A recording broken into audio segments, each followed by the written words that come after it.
নমস্কাৰ বন্ধুসকল, মই হিৰেন। আজি এই ভিডিঅ'টোৰ জৰিয়তে এই 2024 বৰ্ষৰ জুলাই মাহটোত তুলা ৰাশিৰ ব্যক্তিসকলৰ কেনেদৰে ফলাফল লাভ কৰিব তাৰে সম্পূৰ্ণ বিৱৰণ আপোনালোকক এই ভিডিঅ'টোৰ জৰিয়তে আগবঢ়োৱা হৈছে। প্ৰথমে মোৰ চেনেলটো আপোনালোকে ছাবস্ক্ৰাইব কৰি ল'ব, যাতে মোৰ পিছৰ ভিডিঅ'বিলাক আপোনালোকে সহজে লাভ কৰিব পাৰে। লগতে মোৰ ভিডিঅ' যদি ভাল লাগে তেন্তে লাইক আৰু শ্বেয়াৰ কৰিব, কমেণ্ট কৰি আপোনালোকৰ মনৰ ভাৱ প্ৰকাশ কৰিব। এতিয়া আহোঁ মূল বিষয়লৈ। তুলা ৰাশি ব্যক্তিসকলৰ এই জুলাই মাহটোত তেওঁলোকৰ পাৰিবাৰিক জীৱনৰ ক্ষেত্ৰত এনেধৰণৰ। এই মাহত আপোনাৰ পৰিয়াললৈ কিছু নতুন সুখ আহিব পাৰে। সেয়া সদস্যৰ বিবাহ ৰূপতেই হওক বা কোনোবাই চাকৰি পোৱা ৰূপতেই হওক বা ল'ৰা ছোৱালীয়ে পৰীক্ষাত ভাল নম্বৰ পোৱাৰ ৰূপতেই হওক। এই সময়ছোৱাত আপোনাৰ পৰিয়ালৰ সকলো সদস্যৰ মাজত পাৰস্পৰিক ক্ৰিয়াকলাপ আৰু অধিক বৃদ্ধি পাব।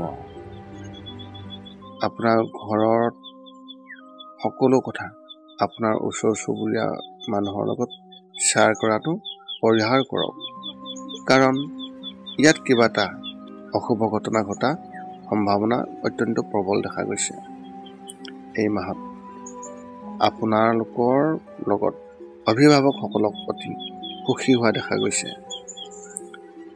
ব্যৱসায় আৰু চাকৰিৰ ক্ষেত্ৰত এনেধৰণৰ। ব্যৱসায়ৰ ক্ষেত্ৰত আপুনি নিশ্চয় কিছু লোকচানৰ সন্মুখীন হ'বলগীয়া হ'ব পাৰে, কিন্তু ইয়াৰ ক্ষতিপূৰণ আপুনি আন ক্ষেত্ৰৰ পৰা ল'ব পাৰিব। বহু ক্ষেত্ৰত সোণালী সুযোগ আহিব, যিবোৰ আপুনি আপোনাৰ অভিজ্ঞতাৰ বাবে হেৰুৱাবলগীয়া হ'ব পাৰে। এই সময়ত আপোনাৰ ব্যৱসায়ত বিশেষভাৱে পৰিৱৰ্তন অনাৰ দিশত আপোনাৰ গুৰুত্ব থাকিব, যদিও যিয়ে ভৱিষ্যতে সঠিক সুবিধা প্ৰদান কৰা দেখা যাব। চৰকাৰী কাম কৰা ব্যক্তিসকলে নিজক সমৰ্পণত বৃদ্ধি পোৱা দেখা যাব আৰু সমাজৰ প্ৰতি তেওঁলোকৰ মমতাৰ ভাৱ জাগ্ৰত হ'ব। এই ব্যক্তিসকলক সমগ্ৰ মনোযোগ আনৰ ভাল কামতেই খৰচ কৰা দেখা যাব। ব্যক্তিগত খণ্ডত চাকৰি কৰা ব্যক্তিসকলে মূলতঃ সাংবাদিকতা আৰু ছ'চিয়েল মিডিয়াৰ কৰ্মীসকলৰ মাজত এই মাহত ভৱিষ্যত খুবেই ভাল হোৱা দেখা যাব। শিক্ষা আৰু কেৰিয়াৰ ক্ষেত্ৰত এনেধৰণৰ। এই মাহত স্কুলত অধ্যয়ন কৰা ছাত্ৰ ছাত্ৰীসকলে নিজৰ শিল্পকলা উন্নত কৰাত বিশেষভাৱে মনোনিৱেশ কৰিব। যেনেকৈ কোনোবাই নৃত্যৰ প্ৰতি আৰু কোনোবাই চিত্ৰকলাৰ প্ৰতি আগ্ৰহী হ'ব। ইয়াৰ ফলত তেওঁলোকৰ বাবেও ভৱিষ্যতে উপযোগী হ'ব।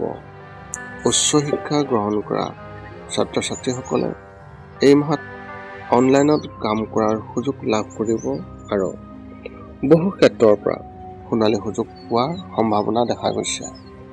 গতিকে চাৰিওফালে মনোযোগ ৰাখক।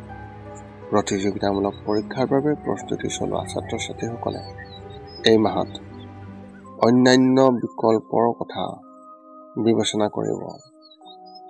চৰকাৰী পৰীক্ষাত প্ৰস্তুতি চলাই থকা ছাত্ৰ ছাত্ৰীসকলে তেওঁলোকৰ প্ৰস্তুতিত কম মনোনিৱেশ কৰিব আৰু নিজৰ ব্যৱসায় আৰম্ভ কৰাৰ কথাও ভাবিব পাৰে।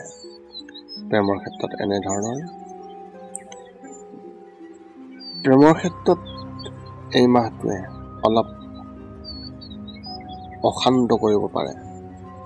বিবাহিত লোকসকলৰ কিছুমান বিষয়ত সংগীৰ লগত মতানৈক্য হ'ব পাৰে, যাৰ বাবে আপোনাৰ সংগীয়ে আপোনাৰ ওপৰত খং কৰি থাকিব। এনে সময়ত আপোনাৰ ইগোক আধিপত্য বিস্তাৰ কৰিবলৈ নিদিব, নহ'লে পৰিস্থিতি আৰু বেয়া হ'ব।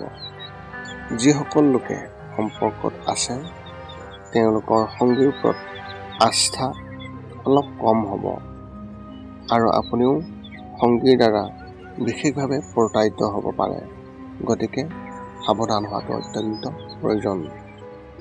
বিবাহৰ বাবে অপেক্ষা কৰি থকা ব্যক্তিসকলে এই মাহত বিবাহৰ প্ৰস্তাৱ পাব যদিও তেওঁলোকে কাৰো প্ৰতি আগ্ৰহী নহ'ব। এই মাহত আপোনাৰ মেজাজ অলপ দোষী হোৱাৰ সম্ভাৱনা আছে, যাৰ বাবে আপোনাৰ আচৰণ শুকান হৈ পৰিব পাৰে। স্বাস্থ্যৰ ক্ষেত্ৰত এনেধৰণৰ শাৰীৰিকভাৱে এই মাহত আপোনাৰ কিছুমান সৰু সৰু ৰোগৰ বাহিৰে আন কোনো সমস্যা নহ'ব, যেনে মূৰৰ বিষ, আঁঠুৱা আৰু পিঠিৰ বিষ, চৰ্দি বা কাহ সমস্যা ইত্যাদি। এনে পৰিস্থিতিত স্বাস্থ্যৰ সঠিক যত্ন লওক আৰু ঘৰতে ৰন্ধা খাদ্যহে আপুনি খাবলৈ চেষ্টা কৰক। মানসিকভাৱে আপুনি কিছু চিন্তাৰে আগুৰি থাকিব, যাৰ বাবে আপুনি মানসিক বিষণ্ণতাত পৰিব পাৰে।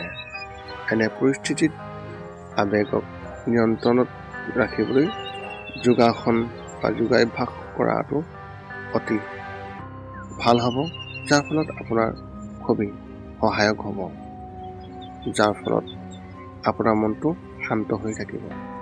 আপোনাৰ এই মাহত শুভ সংখ্যা হিচাপে 2 আৰু শুভ ৰং হিচাপে আপুনি এই মাহত সেউজীয়া ৰং ব্যৱহাৰ কৰিব পাৰে।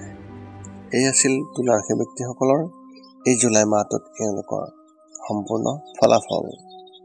পুনৰ লগ পাম অন্য এটা ভিডিঅ'ত। আজিলৈ ধন্যবাদ।